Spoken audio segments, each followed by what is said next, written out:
Welcome to NWA and Beyond, your real estate podcast. This is episode 1, where we dig in and take a deep dive into our origin stories, starting with our co-host, Carter Clark. Carter, how are you, buddy? Great, man. I'm excited to be doing this. Episode number 1. We've been wanting to do this for such a long time. We're finally getting it kicked off and making this happen. It's kind of weird that origin story number 1 is mine, but whatever, we'll go with it. I get it. I'll prep you some questions or whatever, but man, I just want you to tell your story about how you got into real estate, where you came from, just to let people know who you are and where you're from and all that. Oh, yeah, man. Grew up in Springfield, Missouri, and came down here to Fayetteville to go to school at the University of Arkansas, and just did all kinds of random stuff. Had a Christmas light hanging business. I bartended. I went to school, was in a fraternity. I guess I went to school sometimes, but I was in a fraternity. Just really enjoyed Northwest Arkansas and knew when I moved down here that this was going to be home moving forward. It was pretty clear and evident as soon as I got down here, this was my new home. Yeah, what were the things you knew that you liked here? Man, everything about it. I'm a river rat, so being able to get on the Kings and the Buffalo, and before the Buffalo was crowded and all that sort of thing, you'd go out there on a weekday and wouldn't see many people. And now it's so popular and it's beautiful, and the Kings is the same way. And so between that and the lakes and now all the mountain biking and hiking, and we'd go to Devil's Den all the time on the weekends. And then I'm obviously a big Razorbacks fan, so that makes it pretty easy to be here and have a good time and all that sort of thing. What year did you come here? I moved down here in 1999. I went to school my freshman year up in Kansas City at Avila College, and then I came down here to go to university and graduated here in 2003. Yeah, so it's been fun. It's been a fun ride. How'd you get into real estate? What was your kind of first tick to real estate? So I knew Brandon, and when I was in school, I had a Christmas light hanging business. So we were hanging lights. So I was making a little bit of money, and so I wound up buying my first house. Brandon sold it to me, and we've been friends for a while before that. And so when I did that, I rented it out to my roommates. I think that was my junior year of college. I can't remember exactly, but I think my junior year of college. And then me and Brandon started buying rental properties together.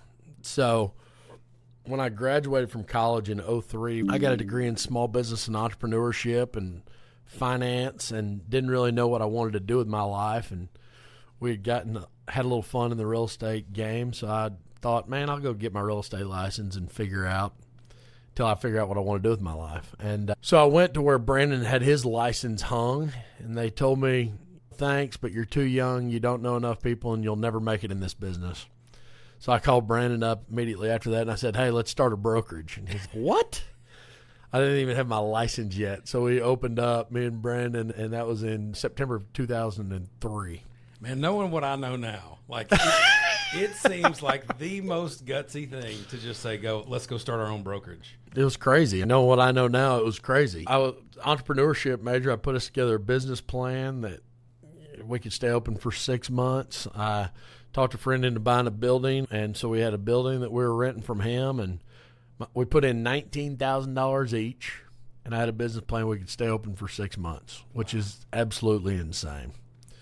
So we started there, and it was before I was married, and Brandon wasn't married, and I was like, man, we're just going to go for broke and just hustle and work. And my wife was getting her master's in business at the time, and we just put our head down and went to work. We shadowed his mom in El Dorado for a week, and she's owned a real estate company down there now for 50-plus years. And so that's where we just went down there for a week and we're like, all right, let's go figure this out. So we just learned it all on the fly. And, man, we were very blessed. We both just put our head down and worked every day, showed up every day. It's what we still do today. It's not much has changed in that realm. But the first year we didn't hire another agent. We just wanted to make sure we could do it, figure it out, get our feet under us a little bit. We had a few opportunities that first year that helped, and then we started hiring a few agents. Some of the first agents that we hired back in those days are still with us today, which is pretty amazing. Just unbelievable how blessed we've been over all the years. And then as we were going along, then the bottom fell out, right? So he hired about 10 agents, and then the bottom fell out of the market. That was 2008 when the financial crash happened, and we were just treading water, just trying to stay alive. When that happened, we knew we had to have tools. We knew we had to have systems. We knew we had to have a training model with new agents, and that's when we started searching. So we looked out there at every franchise opportunity that there was, and then When we came across Weichert, we knew it was the perfect fit because independent, the people are amazing, the tools are amazing for our agents, the training, the recruiting opportunities, all the things that they taught us on how to grow our business changed the trajectory of where we were, and that was in December of 2007. So after that happened, then we started talking to Gary and Philip. So hold on, when you bought the franchise, would you give any credit to going to the franchise that helped you through the downturn? Yeah, so before we got Weichert, we didn't have any way to train agents. We didn't have a CRM. We didn't know what any of that stuff was. You got to think in 2009 or 2007, the internet was a thing, but it wasn't the thing it is today. So it's a whole different animal now than what it was back then. And so just the amount of tools and leads and training opportunities and all that stuff, Weichert's been in business since 78. So they've got a lot more bumps than we had. And they walked us through a lot of things. They walked us through on how to manage our expenses, how to revenue models, all kinds of different things. So it really helped keep us on track and be able to move to the next level. So how long did you have the franchise before you talked with Gary Griffin and Philip Taldo? Probably a month and a half. We made no traction. We were broke as a joke. So this is how broke we were at the time we bought the franchise. We had to cash advance 3 credit cards to pay the franchise fee. So, we knew we had to have it, but we also knew we were willing to work. We knew we were willing to invest in our people. We knew we were willing to just spend time, effort, and energy, and that's what we did. And so once we got it, we knew it was a solution. And so me and Barry Graves went and had a meeting with Gary. He shooed us out of the office. We weren't there a second. And then between that year and the next year, we grew from about 15 agents to about 65 agents. And so we were able to re-engage a conversation, and then we merged with Gary and Philip in December of 2009. How did y'all pick on Gary and Philip? What was the model or understanding why y'all would want to merge with them? They had which you didn't know at the time it would be any kind of a merger, right? No, I had no idea what it was going to be. We just knew we were having a conversation. And so what we knew was their business model was very similar to ours. They were independent, and we just believed so much in the Weichert tools and systems that we're like, this is going to help anybody that just attaches to it. And so when we had the conversation with Gary, it was like, look at all this stuff. Think about how good all your agents would do if they had all this at their fingertips to be able to grow and do all that thing.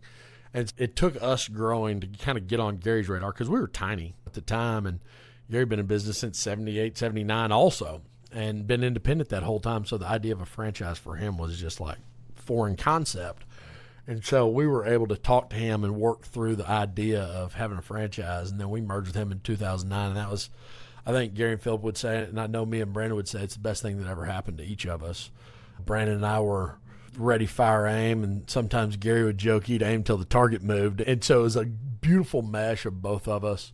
The timing was perfect. We were able to really learn a lot from each other and grow.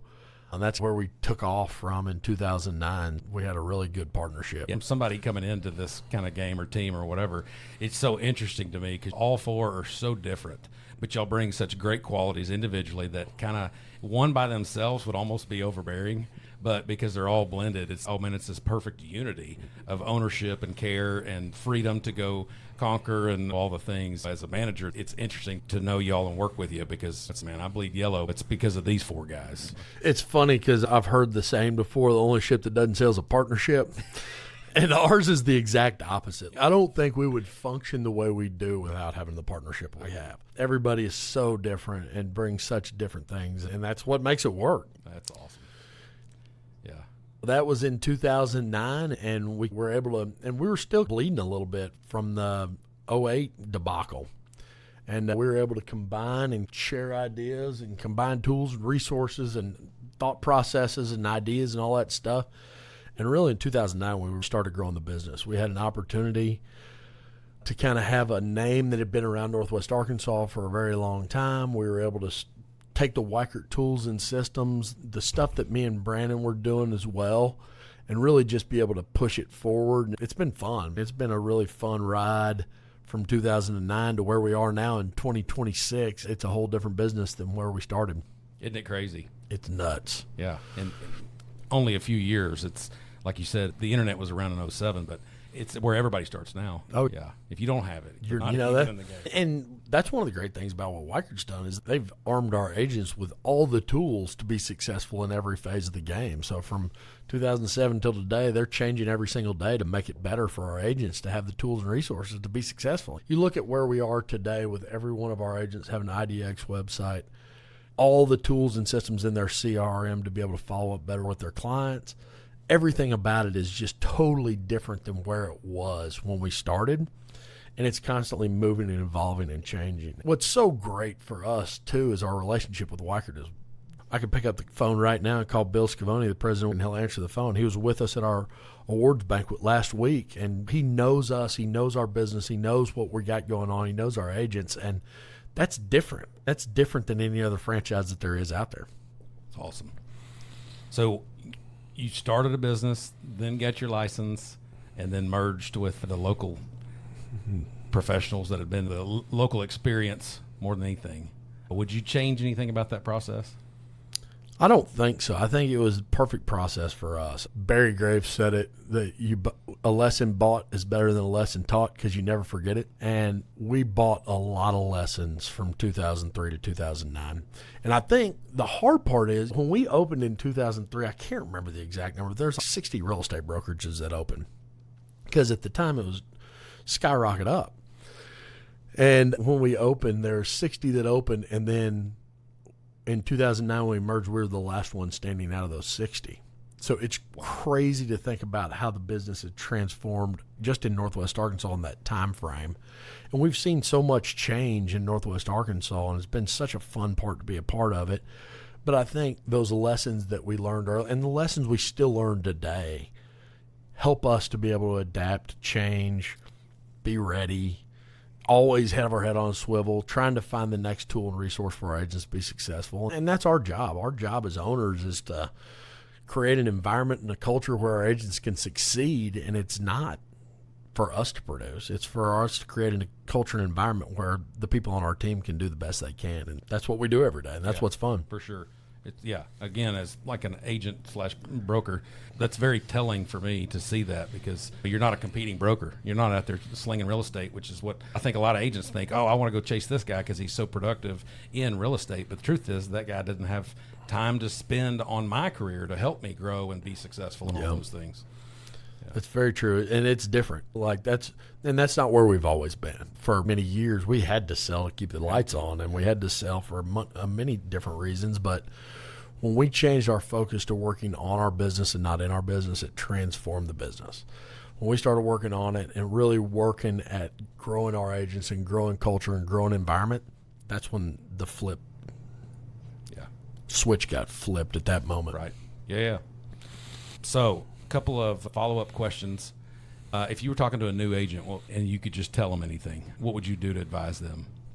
Somebody thinking about getting their license, what do they need to do? What's some encouragement or some words you would tell them, this is what you need to do to get rolling? First of all, they need to start with us. That's easy, right? Yeah. Number two, we have a success card, and we have a training system called the Yellow Brick Road. If they go through that, don't try to recreate the wheel. We've been through it. We've built the model that you can come be successful. You just got to believe the process and go through it. So the real estate business, what's interesting about it is it's not hard, but it's difficult. You got to do work. You got to stay at it. Complicated, but it's work. And there's a lot of perception that you just show up and all of a sudden you start selling houses. And really, it's like iceberg analogy where all the stuff underwater is all the work, and you just see the very tip top. And that's usually when it's a closing and a picture on Instagram holding a sold sign, but really all the things that go into it. And this is a prospecting business. This is a people business. This is a relationship business. And that's where all the work takes place, is genuinely creating long-lasting lifetime relationships to where you can be in this business for a long time. There's a lot of people that it's a flash in the pan because they think it's a quick buck, and it's a long-term career. And so I think having the right mindset coming into it day one sets people apart, where then they can go be successful for a long time, as long as they're in it for the right reasons and in it for the relationships and the clients and the people. And I think from that is number one, to be successful in here, you have to have that mindset going in the door. Any last thoughts as we start to wrap up? No, I'm excited about getting this started and seeing what all fun conversations we can have about Northwest Arkansas, the real estate market, all the things that go into it. It's a little weird having the first episode about me, but hey, whatever. Let's just get it started. Let's go. I love it. All right. You can find us on anywhere you listen to podcasts. Remember, this is Russell King and Carter Clark with NWA and Beyond, your real estate podcast.